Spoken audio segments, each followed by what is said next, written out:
Get some news where I go dey see. I go dey ask myself whether na me no understand the English or na Nigeria people na be say na they make the comma or na they write them. So let me just see. You say court accused of delivering confusing judgments. Mona come explain that to me because I don't understand that. The court where they go anytime where things they happen, that the same courts. Now them people wait there for post na other courts gidigba. And so they speak now. Yeah?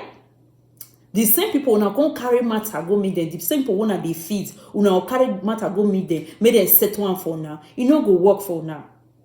If una want make they settle matter for una where, wanna separate all these things, make everybody get their power, una go know say Nigeria court go work better than any other countries. Our people are suffering. Millions go to bed hungry with no certainty of having anything to eat when they wake up. So here we are, emirs that have never known what poverty is, fighting it out. So please, please, please, and please, Nigerians and people in Kano are not in the mood for all of this. And I applaud the maturity of people of Kano and the elders, that they are going about their minding their own business and not getting involved in any violence. The leadership, the government, both states and federal, need to be mature and handle this properly. And that's all I'll have to say. So, we just had a celebration June 12 of 12 years unbroken democracy. So there is a saying, what does democracy mean to a hungry person? It's been 25 years, unbroken democracy. What does it mean to a hungry person? Fellow Nigerians, we need to ask ourselves, is our life better today compared to 28th of May 2003? The answer for everybody in this country is no. Our democracy is very fragile. And democracy needs to be nourished. It's like a flower. It needs to be nourished, needs to be watered, needs to be given fertilizer. But our politicians are taking this, our democracy, our hard-won democracy, for granted. For granted. Just like they are taking Nigerians for granted. And I say this because I just came back from home. The ordinary worker's salary cannot pay for his food, cannot pay for rent, cannot pay for shelter, cannot pay for other necessities of life. And here we are celebrating. What do we have to show? So, for me, what I said is because President Bola Ahmed Tinubu had nothing to celebrate after his 1 year anniversary, he latched on to the June 12 and celebrate. So, for anybody less than 30 years, they gave the impression that democracy started 30 years ago, which is false. Nigerian democracy has seen turbulence. Our first democracy was truncated by the military, violently too. The first prime minister was murdered. The premier was murdered. We have senior military officers that were murdered. We went to war because of that. Millions were killed during the war. We came back. We had a military president, military head of state, that no vanquish, no winner. Saw this country through war, through reconstruction, and heal this nation. And we had military rules, assassination of a military head of state. We came back to democracy again. The first executive president of the Federal Republic of Nigeria, President Shehu Shagari, was overthrown by the military his second term. Umaru Dikko, one of his ministers, was put in a crate in London to be shipped back to Nigeria. So, for anybody less than 30, the celebration June 12 was giving them the impression that that was the beginning of democracy. No, it isn't. Democracy has a long history, bloody history. And those that fought June 12, Governor Sule Lamido put it very well. He said there was June 11 before June 12. June 12 was a national voice, a cohesive voice. People were tired of the military, and they voted for late MKO Abiola from Abia to Zamfara. He beat late Bashir Tofa from Kano, a state that is the largest population in the north. Governor Sule Lamido said they campaigned for Abiola all across this country.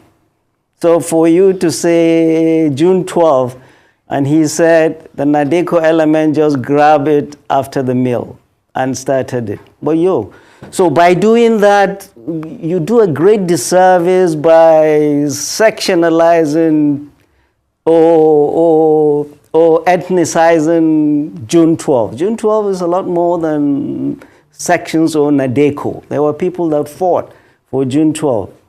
A president, Bola Obasanjo, was in prison. His vice president, Shehu Yar'Adua, lost his life in prison. We've never had a president and a vice president imprisoned. Many people lost their lives for democracy.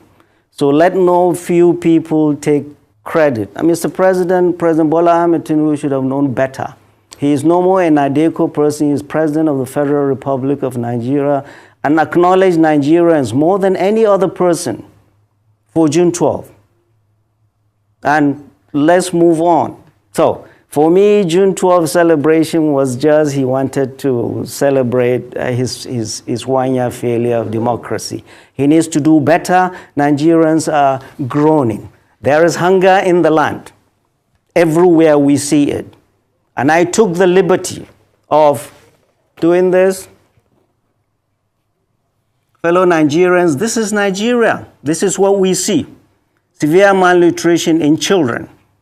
This is marasmus. Where is in pediatrics, we say the child is the barometer of the family. Prof, which picture are you showing us, Prof? You can be sure the whole family is malnourished. Prof, can you give a context to the photograph? In this country, this is not Sudan, this is not Yemen, this is not Afghanistan, where these countries are war-torn. Nigeria, we've not experienced drought. We are not officially at war, but we are seeing this in our country. And Medicine Sans Frontières, Doctors Without Borders, they have raised the alarm that children are dying from severe malnutrition. Professor Usman, their inpatient feeding centers are overflowing, particularly in the north. They are having to treat them on mattresses. All right, Prof. Fellow Nigerians, I did this to prick the conscience of our people, especially our leaders. We, in good conscience, cannot allow this to happen in Nigeria. Seeing the extravagance and the recklessness of our leaders, buying, building 21 billion mansion, buying aircrafts, buying SUVs, when our children are dying of hunger in this land of plenty. All right, Prof. So, Mr. President, if they are not telling you this is the truth, this is what's happening, our governors do not care. What they do is to give palliative cups of rice to parents, and the children are in the house malnourished, hungry. This should prick the conscience of every Nigerian. This is what we should be talking in mosques, churches, palaces, assemblies, the villa, government houses. We must hold our leaders responsible. This is not acceptable. God Almighty will ask each and every one of us, what did we do when our children are going through this in this land of plenty? And our leaders are here in Abuja, living it up, buying SUVs, billions. There is a report that in 3 months, 30 Nigerian governors spent 960 billion on their creature comfort.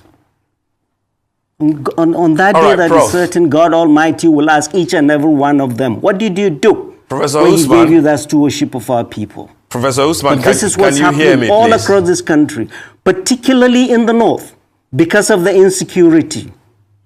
Our children, this is what you see in war zones. We would like you to put context to the picture that you are showing to us. Thank you.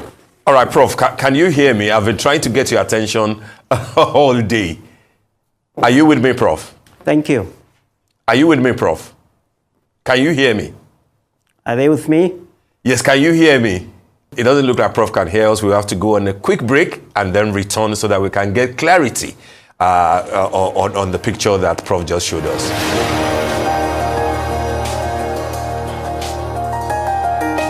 Right, you're welcome back to the morning show here on Arise News. And we're still with Professor Usman Yusuf. Prof, good to have you back. I was actually trying to get your attention when you raised the photograph that time.